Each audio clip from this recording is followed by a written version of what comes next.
Oh,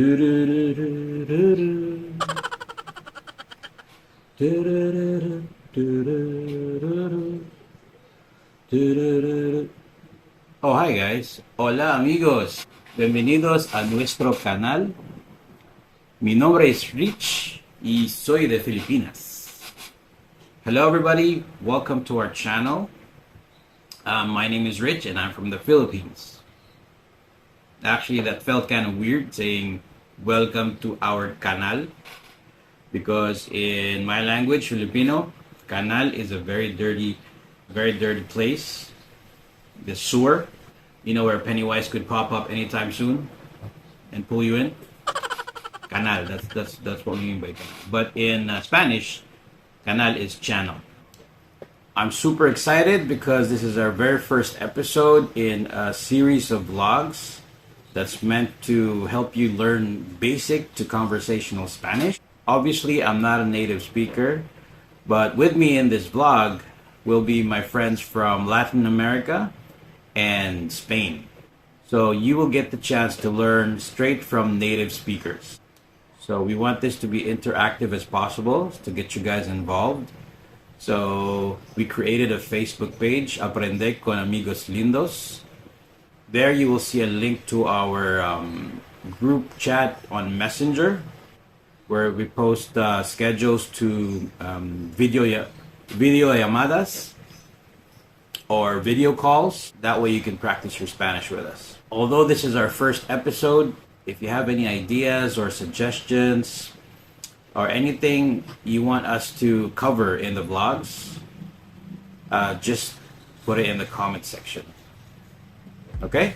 So vamos a empezar. When learning a new language, the best place to start really is la pronunciación, or pronunciation of certain sounds in that language.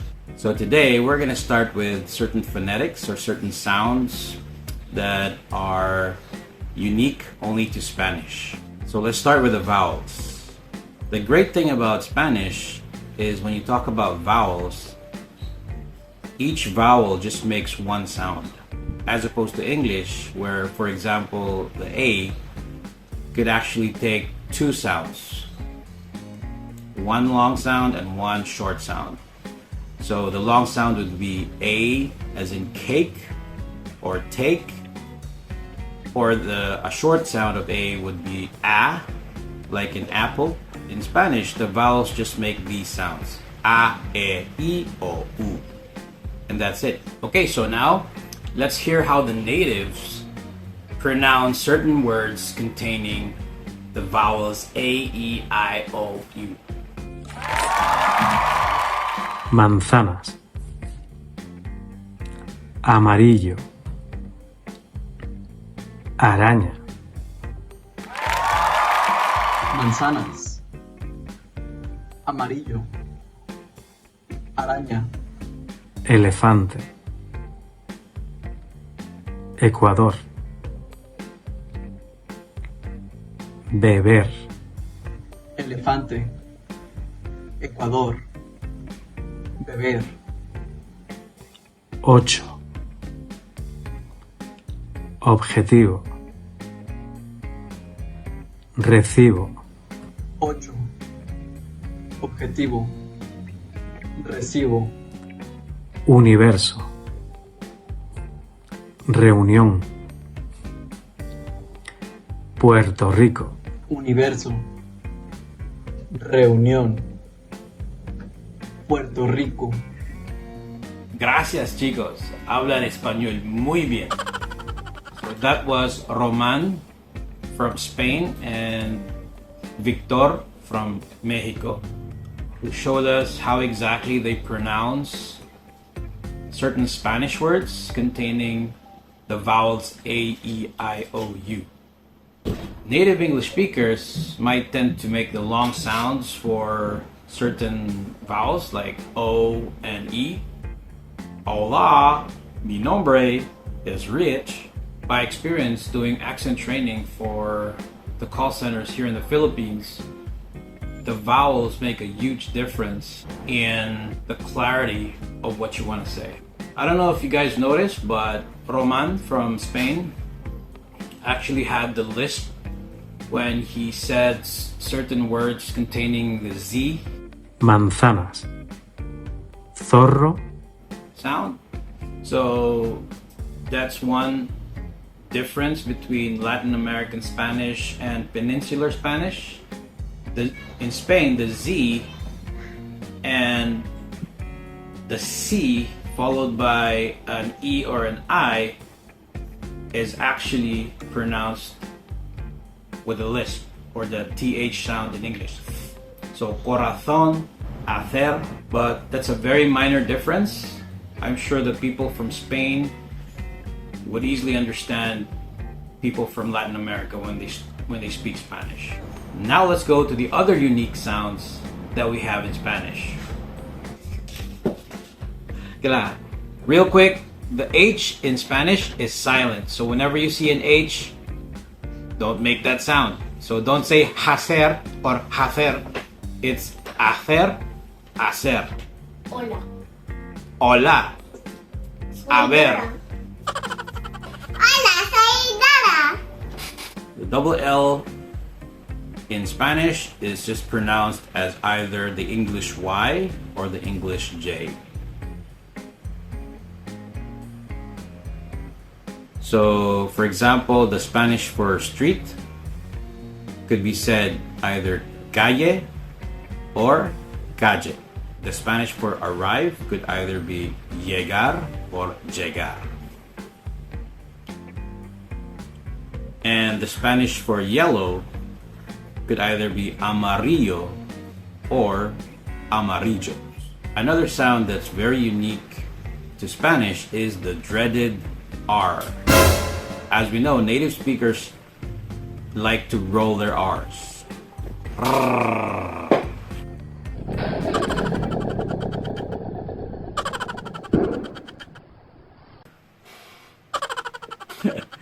As a Filipino, it's not something that we have difficulty pronouncing because we also roll our R's,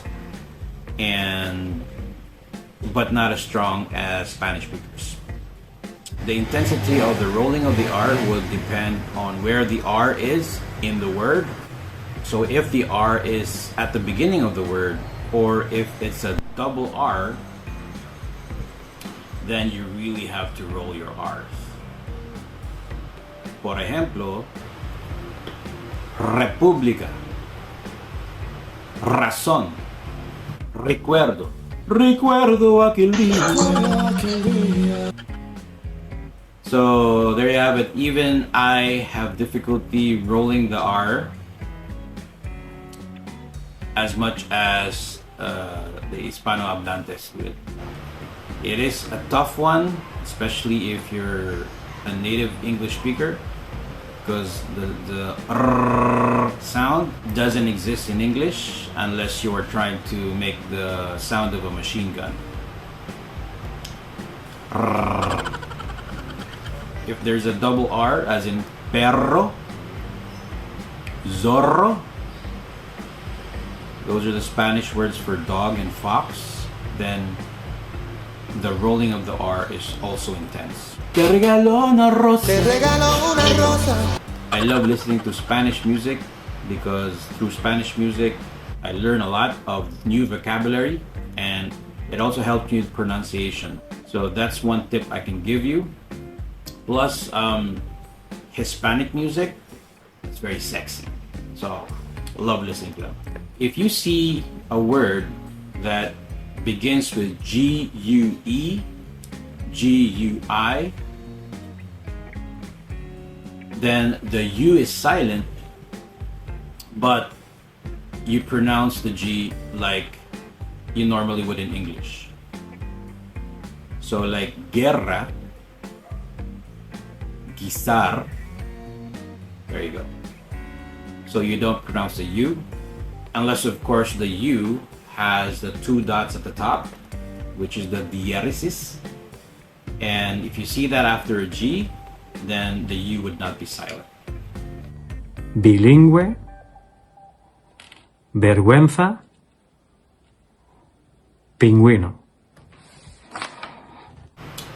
So for GUE, GUI, GA, GU, and GO, the way you would pronounce those G's would be like a normal G in English. So, por ejemplo,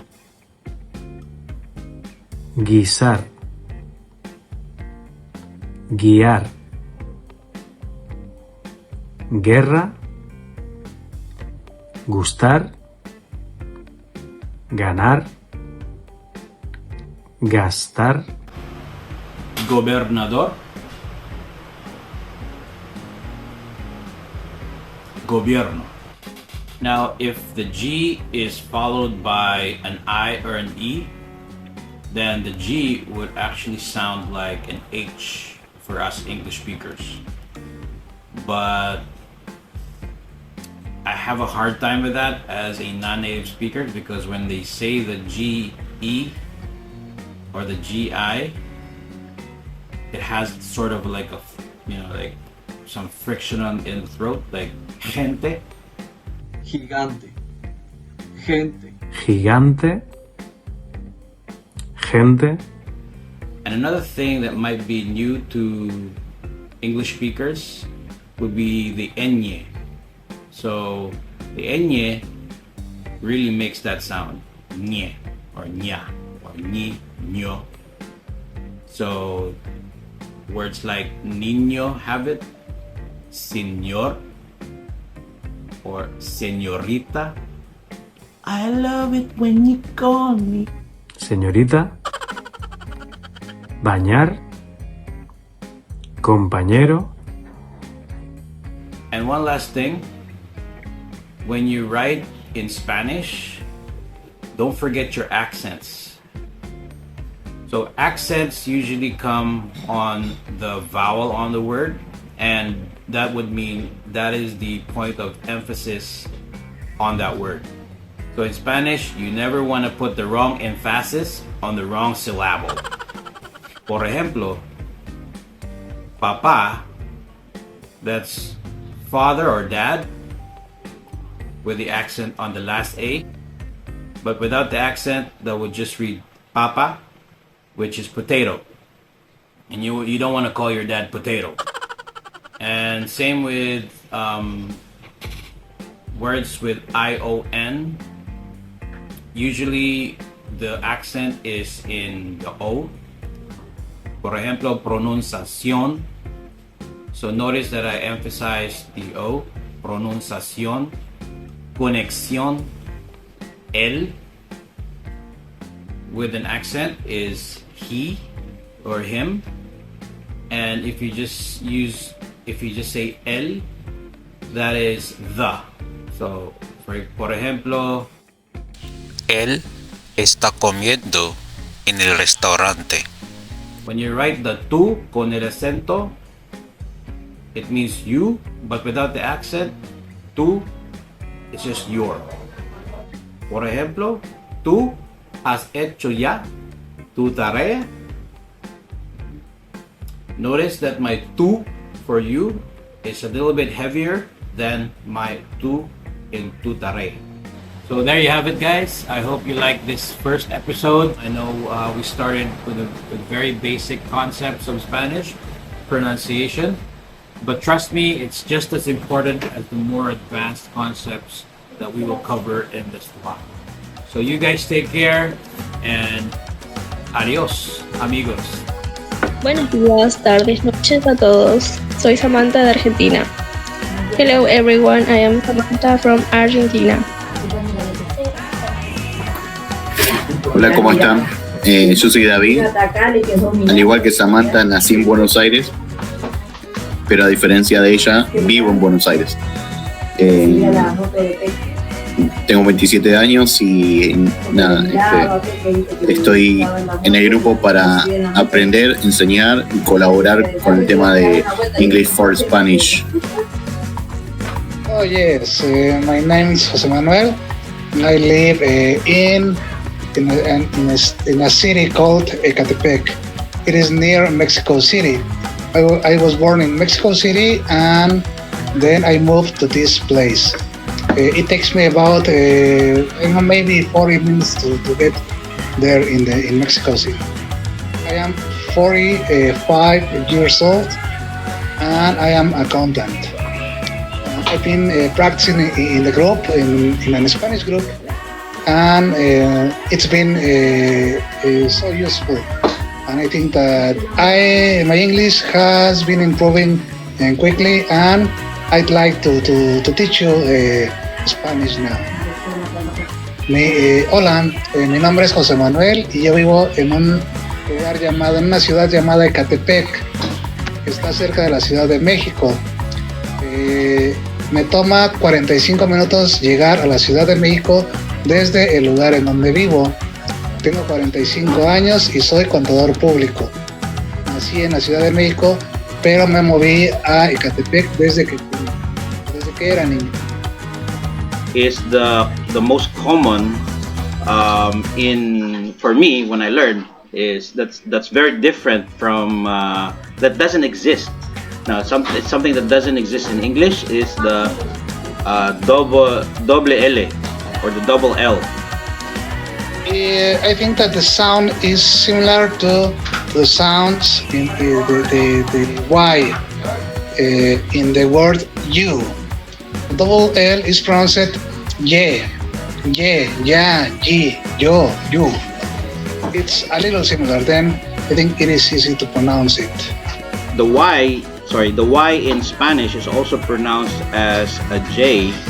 Let's get how the Argentinians pronounce the double L, because especially the David, who is from Buenos Aires, because to my knowledge, the double L in Buenos Aires is actually quite unique. They say it in a very unique way. And also Samantha, since originally she's from Buenos Aires, I'm interested to know or to learn how they pronounce double L. So let's start with the lady. Okay, funny that you asked that, because even though Jose and David and me speak the same language, we have those different differences. For example, in my Argentinian accent, I will pronounce the sound like sh, como like SH in English? Yes. Like This, I don't say lluvia, I say lluvia. Very interesting. And Rich, yeah, can you hear that? Because that's a good word. For example, lluvia. Can you hear that? Lluvia is like you, lluvia. See, that's a sound in Mexican it's Spanish. Like a Y. That's it's like a Y. An English exactly. Y. Okay, I'll put that. Of course, that word is already up there. By the way, lluvia, shuvia, or lluvia means rain. Alright, rain. And thanks for that, Sam. So in Buenos Aires specifically, the double L commonly is pronounced as SH, but only in Buenos Aires. And David, would you mind saying what is the Spanish word for street? Because I know that word has a double L in it. Yes, in some parts of Argentina we pronounce the double L as a sh. This is called the shesheo. So for us to say straight, we're gonna say calle. It's all sh instead of llave, llave. For example, now it's raining. Está lloviendo. Yeah. And how would you say? That's the difference. How would you say I am David? To say I'm David, yo soy David. There. Yo soy David. So very interesting that even the Y, yo, because yo is spelled Y-O, even the Y, the people from Buenos Aires, actually I think is it correct to say the Rio Platense accent is the same for all? I Yes, always because say in SH. always, particularly Buenos Aires, but it's a characteristic from other provinces too. Ah, I see. Very interesting. And how would you say, Jose? How would you say the word for street? Calle. Calle. Calle. So you see, in Calle. Mexico, they're more neutral accent. So they would say calle, G-U-E, G-U-I. Hola chicos, chica. Actually, are joined by a friend of ours. He's from Europe. He is one of the best speaking Spanish speakers that we have. Just kidding. He's Pinoy. Don't be fooled by the last name, Feynman. He's actually Filipino, but he is one of those who learned really fast in the group. And he's now making 180,000 pesos per month because his Spanish is so good. Is this live or just recording? No, it's not live, but we're recording. Everything that you say here can and will be used against you. Hi guys, this is Sophia Elaine. I am 22 years old. I am Peruvian. I live in a city called Trujillo that is located in the north of Peru and in the coast. I live near some beaches. And I am learning how to speak in English, and I am glad to know that I am able to help you how to speak in Spanish, because I really love Latin culture. I love my country. I love living in Latin America. I am recording this here because I don't know, I like this place. This is a cathedral of Trujillo. This is where I usually sing, because I didn't mention it before, but I am singer. I am a classical soprano. I sing in weddings, masses, and also I am studying music as a career. And I am about to graduate this year in December. So nice to see you guys, and I hope we can meet each other soon, and I hope you can be able to speak in Spanish soon. Bye. Hey guys, I hope you enjoyed our very first vlog in Aprende con Amigos Lindos. I just want to share with you some of my favorite YouTube channels that have helped me learn Spanish. And in no particular order, you can search up Spanish from the Roots. Esos chicos son muy chulos. Son de Madrid, and they focus on peninsular Spanish. Another channel that I follow is The Language Tutor with Dr. Evans. And last but not the least, Butterfly Spanish. So that chica is very cool. She's very funny, and she's a great teacher. Ciao.